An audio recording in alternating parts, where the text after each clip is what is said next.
Because Kenyans may not know, at midnight, we get electricity from ON4's dam, a thing which happened even before independence.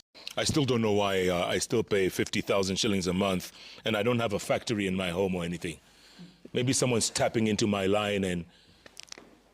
Probably.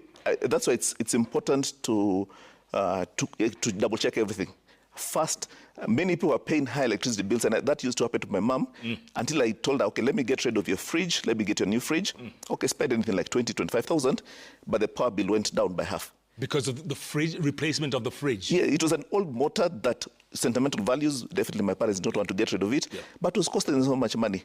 So that's why it's important that regularly you get someone who can actually do efficiency monitoring, just come and check everything and confirm that there's no item in your house or even in your factory that you're losing power.